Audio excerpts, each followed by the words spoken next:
وهو اللي بيهاجمك، وكان هيجيب فيك جون تاني لولا اتحسب اوفسايد، وكان بيفضل يهاجمك. ودي الروح اللي احنا شايفينها في لعيبه النادي الاهلي. ده حتى الدقيقه 90 اتلغت مع اللعيبه دي. قلنا يمكن نجيب جون في اخر الماتش بدل ما هم اصروا على حرقه الدم. في الاخر مفيش الدقيقه 90، ده حتى الدقيقه 90 اتلغت. لعيبه الاهلي الشوط الثاني خارج الماتش تماما، برضك نفس الكلام، الباصات غلط، اللعيبه تايهه، كل واحد عايز ياخد اللقطه. ده حتى في اخر الماتش المفروض جراديشار اللي هو المهاجم بيطلع يتطرف، وهو اللي هيعمل العرضيه او هو اللي بيلعب الكوره من عند الكورنر. ازاي؟ امال مين اللي هيجيب جون؟ اروح انا اجيب جون؟ طب هي دي لعيبه الاهلي؟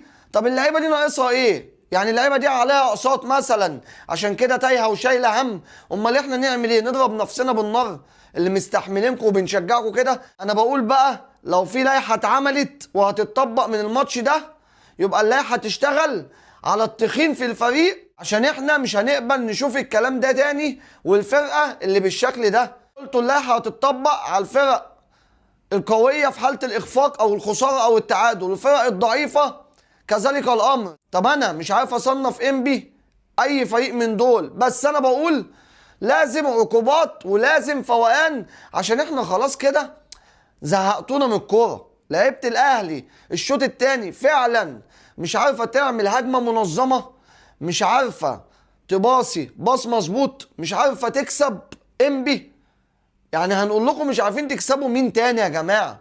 تريزيجيه برضه لما جاب الجون حسسنا اللي هو يعني واخد البالون دور. يا عم تريزيجيه، ده انت بقالك كام ماتش مزهقنا، لما جبت جون دي وتعمل لنا كده طب ايه يا عم تريزيجيه؟ استفدنا ايه؟ واخد لي مان اوف ذا ماتش، معرفش ليه واخدها. وبرضك الشناوي حتى ضربه الجزاء منحوسين فيها جت في ايده، قامت جايه في العارضه ودخلت.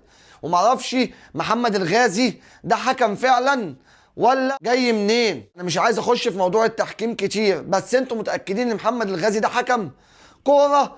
نفس الكلام اللي اتحسب علينا ضربه جزاء في اخر الماتش لتريزيجيه ولا حسبها، كوره فاول من على خط ال 18 لامام عاشور ولا حسبها. بس انا بقول ان بالمنظر ده لعيبه الاهلي شكلها مش عايزه بطولات. وانا بقول التيم ده اللي احنا كنا بنقول اقل فريق هيطلع خسران منه 2 او 3 او 4 يحمد ربنا، ده احنا شكلنا اللي هنطلع تعادل بالعافيه بعد كده في كل ماتش.